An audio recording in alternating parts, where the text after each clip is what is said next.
What's good? It's your boy Shot Shooter, aka Jay Shields, back with another video.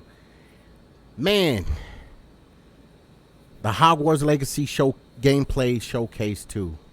We finna get into it. It's a 30-minute video, so.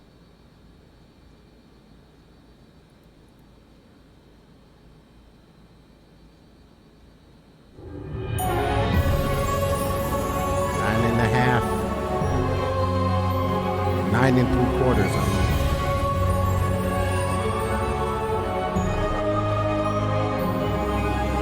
That's the game.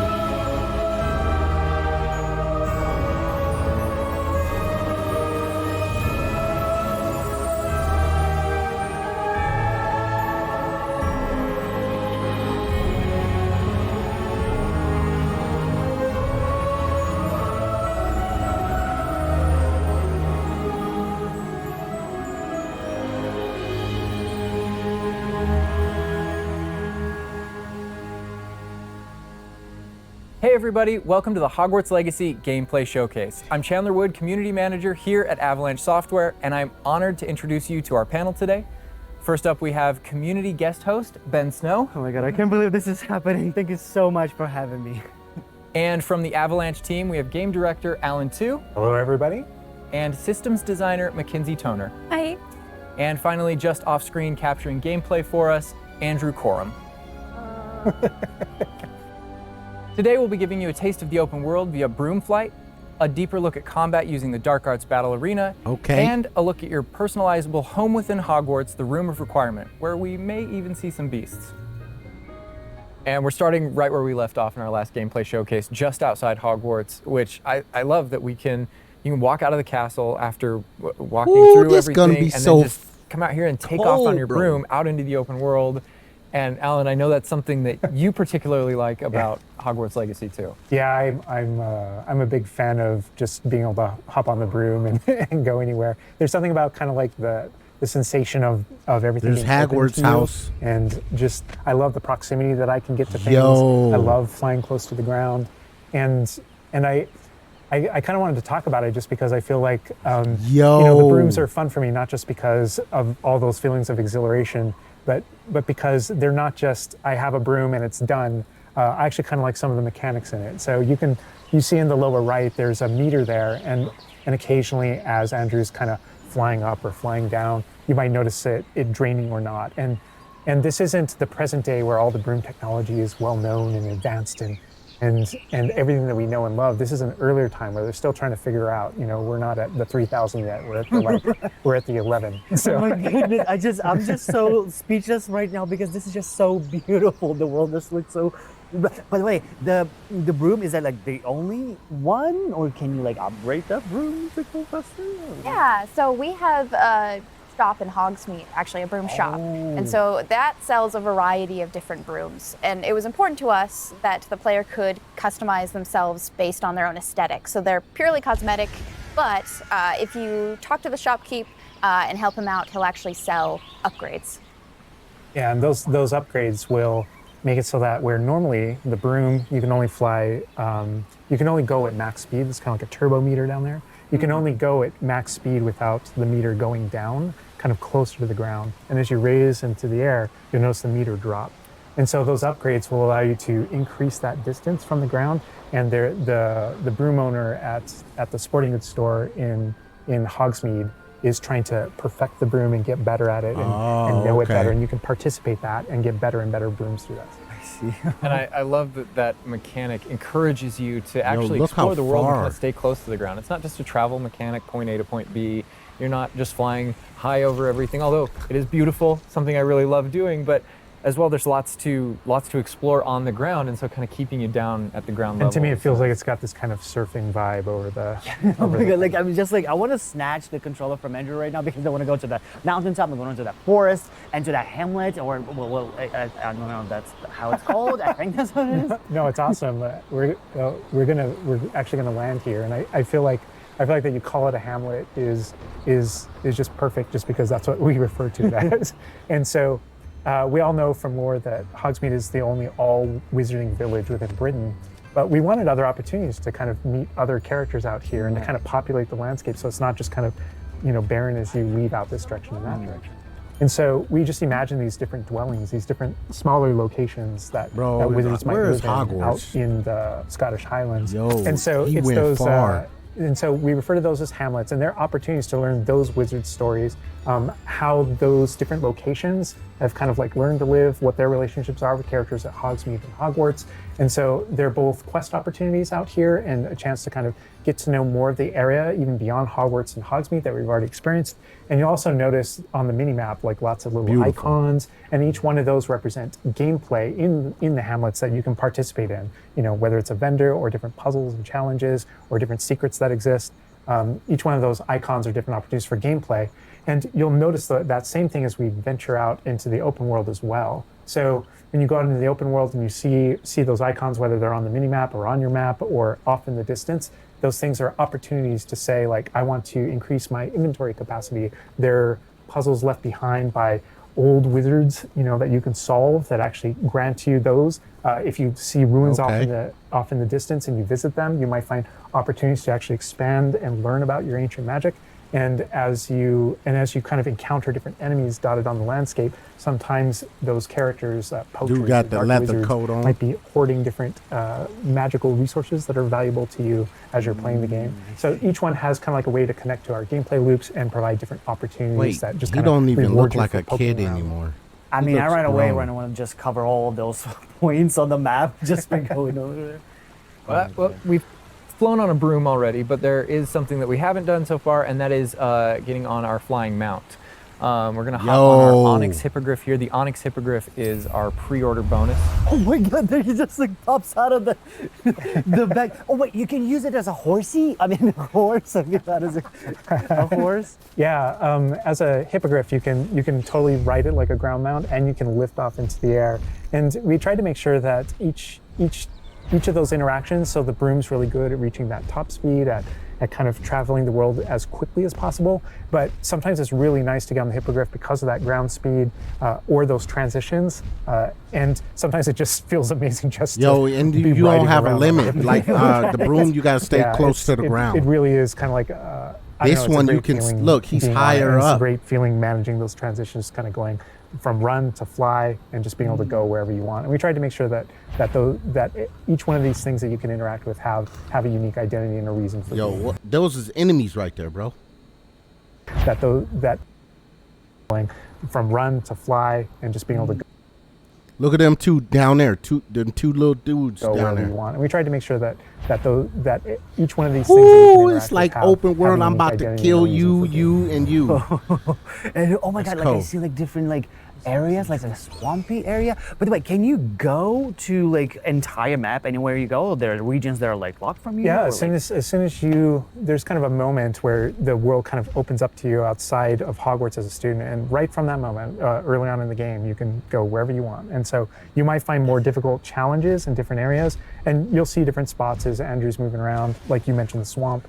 But there, we have got like a coast, and we've got different types of environments out in the world just to kind of pepper your experience, reward you for exploring, keep things fresh. All those things exist as we're moving around. So cool. And I love that windmill. It's like so rustic. Like I keep forgetting that this is like 1800s. The Wizarding World we've never really seen before. Like it feels so authentic. Like it's part of it. Yeah, I love this vista too, and I'm gonna have Andrew stop here. We're gonna use a bit of dev magic to change the seasons. Actually, I want you to see what this world looks like, covered in snow. Yes, yes, yes, please. I love snow. That's all I want. Oh, baby. Look at him.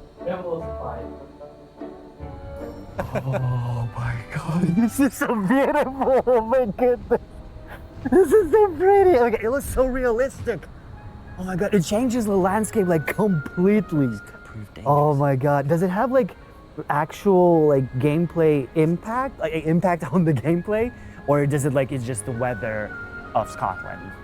Yeah, we really use it as a narrative marker through the game. So as you're progressing through your main storyline, it was important for us to kind of like have those moments that kind of felt like when you're reading the books or watching the movies where, you'll see kind of like the title card winter and now the landscape has changed and you're really feeling that passage of time while you're a student, going through your year at Hogwarts. This game is amazing. I think we wanted to duplicate that. And for me, it's really fun that it's not just on the outside, which I agree. I think it looked really beautiful. But within the school as well. So there are moments like when it reaches certain holidays or things like that, where Hogsmeade reacts to holidays and the school reacts to holidays, and you see the decorations around those environments change.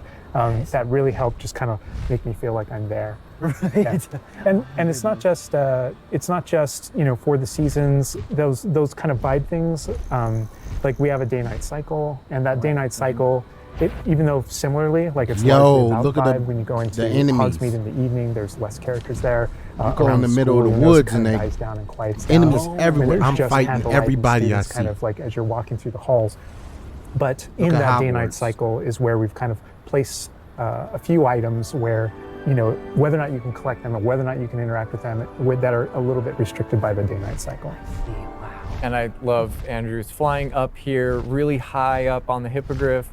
And we're just looking at this view of Hogwarts in the distance. It's just absolutely beautiful. It's part of what I love most about flying around in this game, whether it's on a hippogriff or on the broom. No, I mean, you talk about going anywhere and things that you can see in the distance, and that's one of my. I still can't get over, like, no matter I play this so much, but I still can't get over the fact that I can see Hogwarts out there, and there's just something beautiful about it. Look at them people down low. I still can't get over, like, no matter I play this so much, but I still can't get over. Look at that person with the wand down low, and then on the right, I can see they're running. There, and there's just something beautiful about knowing that all of the things inside of it, the classrooms, the students, you're gonna have the to help professors, people, I guess. all the places I can go, I can just fly my hippogriff, land in the courtyard, enter the front doors, and just walk, to the library, to class, or to greenhouse, or to my common room. That it's all contiguous and just kind of like one. Look at the wolves and one animals. space is still exciting to me after all this. I mean, time. I'm speechless right now. It's just absolutely beautiful. It's just, oh my God. As much as we want to spend a lot more time out here just flying around, experiencing the world, I think this is a great opportunity to switch over to combat. And last time we gave you kind of an intro to combat. This time we're going to really go a lot more of a deep dive on using the Dark Arts Battle Arena, which is part of our deluxe edition. All right, Andrew's got us in the Forbidden Forest, which is where the Dark Arts Battle Arena is. Which is part of the Deluxe and Digital Deluxe Edition. I love the way that the Dark Arts Battle Arena is actually part of the world. It's integrated into the world, so your experience is more immersive than just choosing an option from the main menu of the game or something like that. Reason to go to the Forbidden Forest. Exactly. There are many reasons to go to the Forbidden Forest, but he's also wearing the Dark Arts cosmetic set, and here he's pulling out the Thestral, which is part of that Dark Arts pack from the Deluxe and Digital Deluxe Edition. So we're going full Dark Arts here. That's good. That's what I like going down. But I like this battle arena. It is a great place to show off really combat in a big way because it unlocks some interesting abilities for you and allows you to really play around with combat in a deep way. And is this like the only arena like this in the game where you can like practice? Yeah, so in the base game we have 2 combat arenas normally, and so everyone has access to those. And each of the combat arenas are an opportunity to kind of just go through a difficult combat challenge. Look on your left, look at the map. In order to Enemies. Earn a different cosmetic for your character and add that to your collection. In the case of that's no different than the Dark Arts Battle Arena. That's also true, the combat arena. But one of the things that we're excited about in the Dark Arts Battle Arena that people can do is you come in preloaded with different abilities. So the unforgivable is you come in preloaded with different abilities. So the unforgivable curses are something that everyone's going to have access to through the base game and going to be able to earn, and they can make choices in order to kind of like add that to their repertoire, and they can also commit to that down with certain talents and things like that. When you play the Dark Arts Combat Arena, you actually have access to all those things as kind of like a way to test them all. And so it's a chance to kind of like tour and play with the Dark Arts and decide whether or not that is a path that you kind of want to go down. But everyone has the same ability to explore the Dark Arts. This is just kind of like a way of previewing. And again, a great place for us to show off combat in general. So I think we're gonna jump in here. Andrew's gonna start battling, and we can start talking about everything you're seeing on the screen. All right. We know that We one. just about the cadavers right away. Oh my God. We're starting off strong. Oh my God. Strong. Was that Kujio? Oh my God. That's so cool. Yeah, so that you'll notice right away, like when we used Avada Kedavra, that guy's health bar went from instant to 0, and we really are trying to honor the way Avada Kedavra works in the game, even in some pretty extreme situations. You'll notice that like the meter takes up a lot longer to Yeah, a little kind of cooldown. build up as a way to kind of Yo. deal with its extreme power, just so that it's still fun to use. And then there's some ways that we'll probably talk about to adjust that. But I don't know. I don't know if there are things on the screen that you just have questions about. Well, like I see like little blue things popping from Yeah. the enemies. Also, before like that sign, well, it's like, so in the community we call it the ancient magic sign. I don't know if that's how it's called Yeah. in the game. So the community is astute. So on the development side and in player facing in the game, we reference that as your ancient magic meter. Oh, so it is ancient magic. That is, yeah. So as your abilities in the game keep growing and you become exposed to some of the secrets about your own kind of mystery and your own abilities, you start unlocking new powers. So one of those powers, you'll see the R1 button appearing throughout the game. That's an ancient magic throw, we call it, that allows you to kind of like draw an object to you and fling it at an enemy. Okay. But whenever you see the R1 or the L1 plus R1 appear over somebody's head, that's an ability to cast a very devastating and powerful ancient magic spell to do a ton of damage against the character. I see. And the way that manifests itself depends on the type of enemy that you're fighting. And you'll see a wide variety of enemies in here that are pressuring the player in different ways. You'll notice there's Instant death. abilities that kind of bubble up under the player as he's fighting that force him to move. And there's different ways that we want the player to kind of move around on the battlefield.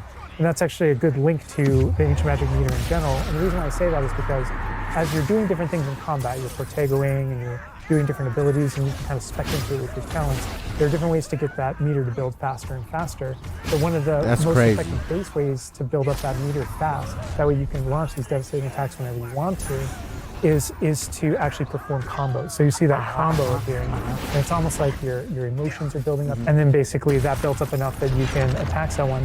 But as the combo meter builds up, at some point you strike someone and a piece of their magic kind of falls out of them. You'll see these blue orbs in the game world. Okay. And there's something that only you can see in the narrative, in the world. And it's another reason to move around on the battlefield. If you can go up and collect those things and suck them in, they give big jumps to that ancient magic meter as we're playing. We're talking a lot about spells and magic here, but I think there's another huge component of combat, and that is the tools that you can bring to combat as well to kind of change the way you play. And I think Mackenzie knows a lot about what's going on with the Did he turn to a chicken? And so the tools are really interesting because they're basically like a prior investment. So you can bring the potions and the plants that you grow in the Room of Requirement to combat to essentially kind of help you defeat enemies a lot quicker and more efficiently. So some of the tools that you'll see here are like the rock skin potion. So that is something that basically covers your skin in this like rocky material that reduces the incoming damage that you're receiving. So against big enemies, hard-hitting enemies like trolls, that's super helpful. Oh my God, he's just destroying. The troll just collapsed from one of the cadavers. Obviously, we have the Wiggenweld potion as well, which increases your health. And then we have the focus potion. So when Alan talks about having to balance Avada Kedavra with a long cooldown, because obviously it's an instant kill, one thing that you could do is brew a focus potion, and that will increase how quickly your cooldowns regain. Right.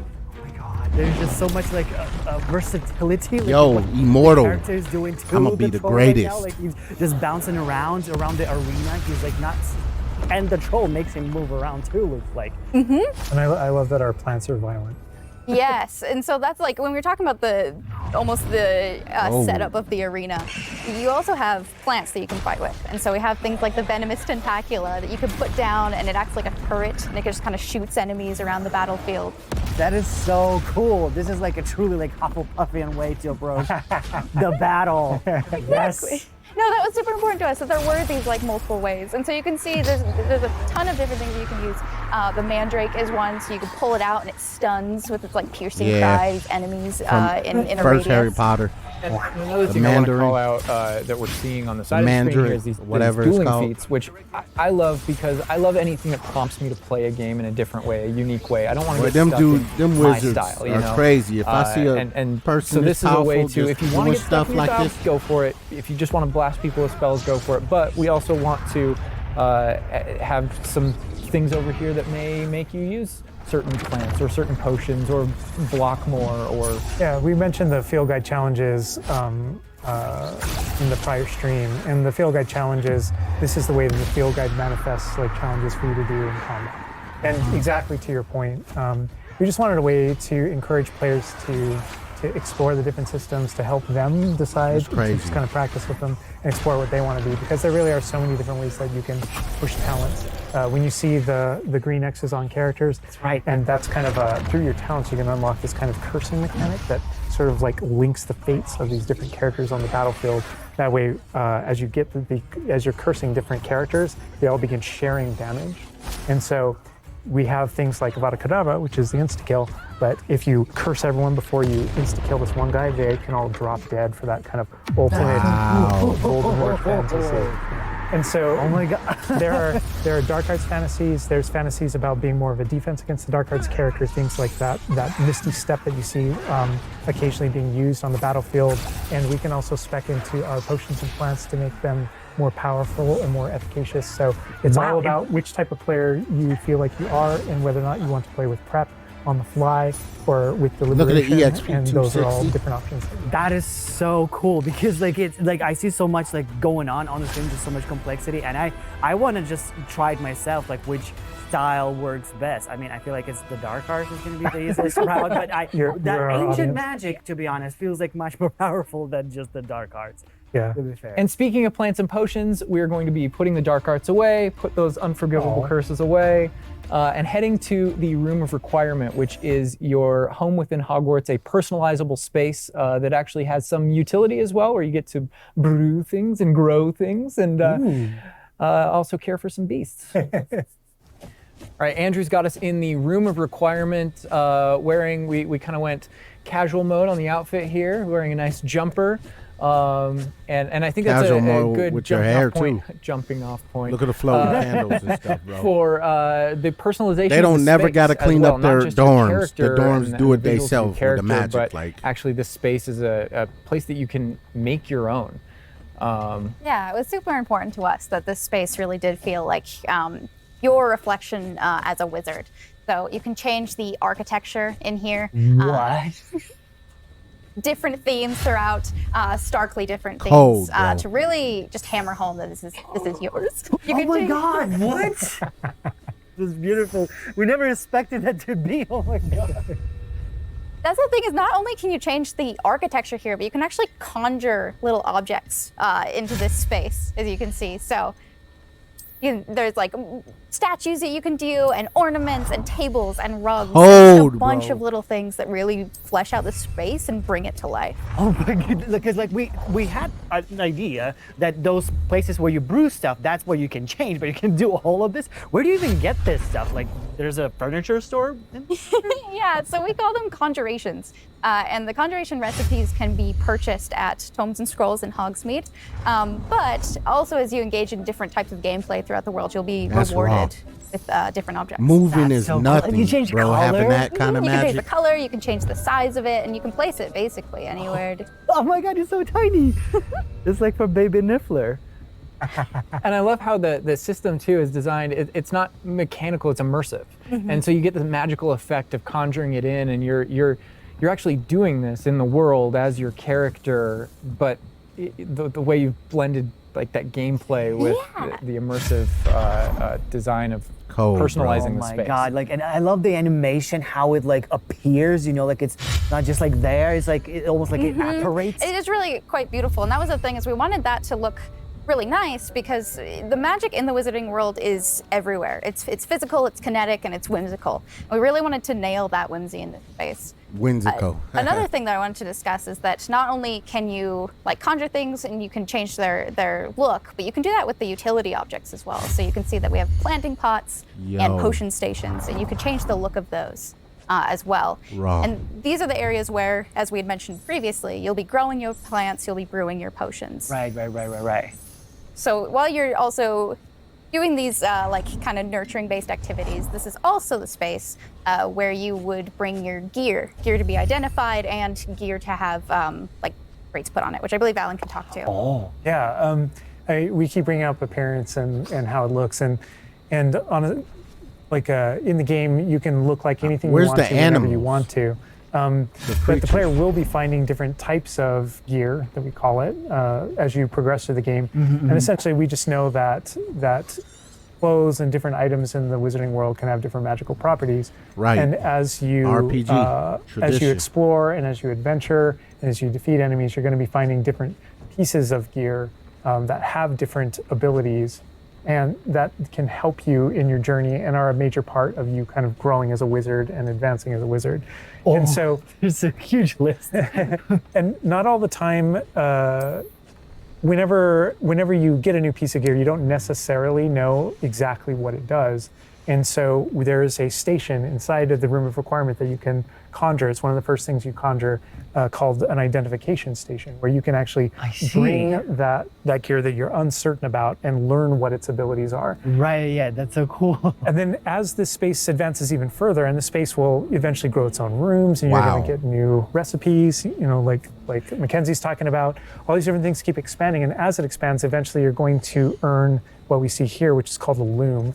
And when you set up a loom, it's an ability to essentially customize exactly which magical properties are on your gear and take any piece of gear and adjust its properties Cool. and to tweak what it does.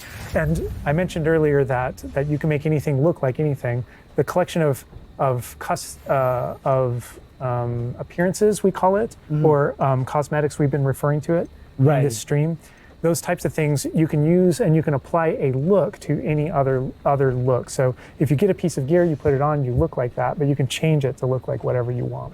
That's Wow. so cool. And like you can just put some ability to the sweater, but then you can just swap Yeah. that ability. Yep. And appearances you can edit whenever you want in the gear screen. The loom is specifically about applying traits and applying. So what if y'all don't understand what they're talking about, pretty much, if you got a low level gear, like the basic robe, and you just like the basic robe and want to use it throughout your whole journey, you can give that basic robe and make it have better stats. And the gear will still look like the basic robe, but it's got better stats. That's, if that makes sense. Larger upgrades that just kind of grant you greater statistical advantage or give you really specific abilities that blend in nicely with where you're trying to go with your combat fantasy or talents and things like that. Interesting. I'm just seeing that they're just like pumpkin fur, mooncalf fur. Where does that come from? Yeah, and so you'll notice that the ingredients that are used to add traits and to upgrade your gear are based around beasts. So this is where we get into the beast care section, which is inside this vivarium. Oh. Kind of bigger space on the inside idea. And so you can see here we have a couple of beasts out. We have a graphorn and a mooncalf and a niffler and a neasel as well. So Oh my quite a God. variety. Oh my god, he's just like a big puppy. They're so They're cute. cuddling. Oh my god, they're together. Oh, that's so cute. They're adorable. And so part of beast care is petting them as well, but feeding them too. And so once you do those things, that's when they feel safe enough that they'll give you their magical ingredients. So mooncalf fur, niffler fur, That's crazy. etc. That can then be used in your gear. That is like so like intuitive because like you know that makes sense because when you touch the I animals, you remember get him some from fur leftovers. Fantastic That's so- Beast and Where to Find Him. God. Yeah, and we really want to hammer home the fact that this is like a home that you're making for them. So in the overland, you can find these beast dens and rescue these beasts. part of doing so is brushing them and feeding them food as well, and to build that relationship with your beasts. In addition to be able to care for beasts, you can actually conjure things in this space as well. The house, the cottage. Yeah, right. And so we have like a lot of little ornaments in this area, and a lot of them are purely cosmetic, but they look really cool. Again, it's the personalization of this space. Oh my goodness, no, this is like, I'm gonna spend 8 hours just designing this whole area to personalize. This is like cool, it's like you have this little play area, like a personalized fish tank, so to say, just for the creatures. I love it. Yeah, no, totally. And there's like a decoration aspect, but there's also, we were saying inside as well, is there's a utility aspect to it too. So as you progress in the game and you're able to purchase more conjurations, you're able to speed up your process. So one of them, for example, is the food processor, which allows for the beasts in the space to automatically get feed, so you don't have to do it manually. And so you're really building the progression for yourself here.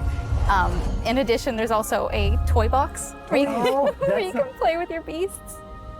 And you'll see here, yeah. So you can, there's a bunch of toys in it, and each beast has their own favorite toy. So as you can imagine, the moon calf really likes the moon ball, or the Neasel, as like a little cat, really likes to chase the yarn ball as well. Right.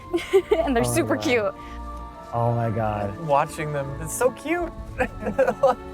And the big thing we really wanted to hammer home is that the world is a dangerous place. And so by going and rescuing these beasts and bringing them back here and caring for them, you're really helping them out. There's poachers in the overland who hunt these beasts for their material. So instead, you're caring for them. You're giving them a home. Can you save them? If you find random people trying to bully them? Gigantic. But he looks like my dog. We can make my dog right now for sure. You could actually name them as well. So like your dog. So getting back into that personalization, you know, yeah, we didn't want you to just like throw in, oh, here's a Graphorn in here. Like this can be named whatever Andrew's about to name them. Bruce. Bruce, a good name. Nice. You know, we've created this really nice space, and you can get additional vivariums, correct? To different kind of aesthetics and looks to where you're keeping your beasts and caring for them. Progression is a big part of this space as well. So as you progress through the story, you will unlock more vivariums. So as you can see, this one's quite meadow themed, big, open, bright, but there's other ones, say like a swamp that you might encounter. And it's really a visual effect and more space for your beasts. Oh, so it's like those, so when we're inside the room requirement, there's like on the left, there's that moon glow from one entrance and then some shrubbery going on in the right. Is that what you're talking about? Yep, that's exactly it. Ah, oh, you put trees in here too. Oh my goodness. And another thing with the beast care that I think is great, you know, tying back to the same kind of thing that you did with like the broom, where the broom is not just a method of travel, it's actually built in and integrated into the world. In the same way, like beast care isn't just this added element. You're not just throwing it on top. There's really this like narrative and integration to everything connects. So as you progress through the missions, you'll expand the space. As you earn resources, you'll go into Hogsmeade and use them to unlock the gameplay here and unlock new conjurations and different things to play around with in the open world. It's in those different environments, like the different combat and conflicts and bandit camps and different things like that exist in the overland. Those things are what hold recipes that exist in the loom. So all these things have a way of connecting. Moonstone that you find out in the world is the resource that we use to conjure everything that's found throughout the world. Forageables are used for recipes. So really everything's like a cycle and keeps you coming back. But even with the story that's being told too, I think people know who Poppy is and that she has a particular affinity for beasts. Yeah, I mean, I think everything we're seeing here, you know, you're going to be venturing out into the world, and this is just kind of the tip of the iceberg, even of kind of like your interactions with beasts in that narrative. So, you know, you bringing up Poppy, there are more kind of mysteries to discover and things to discover out in the world that have to do with her and that have to do with caring for beasts. And so different characters have their own stuff that just kind of make this all just kind of like the beginning of your journey. Look at it. Well, we could spend hours in here, but we're going to have to end the stream now. What do you think about what you've seen today? I mean, I'm just so blown away by how beautiful it looks. The open world seems so detailed, and there's so many things to do. And like the combat, we're gonna spend like 2 weeks or more just breaking it down by pieces. There's just so much to this world. Like, I'm so happy you guys did this overall gameplay. And that's just the tip of the iceberg. We've Wow. got more for you to discover and find on your own. Thank you so much for being here. Thank you for watching. Hogwarts Legacy is available for pre-order now. It releases February 10th with 72-hour early access for owners of the Collector's, Deluxe, and Digital Deluxe Edition. We're going to Wait, what? 72-hour early access for owners of copy is and that around the world.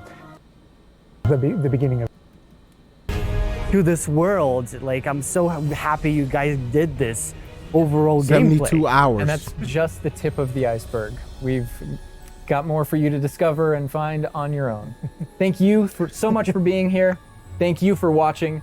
Hogwarts Legacy is available for pre-order now. It releases February 10th with 72-hour early access for owners of the Collector's, Deluxe, and Digital Deluxe Edition. We're going to wrap things up, but first we've got a little surprise for you. Bye.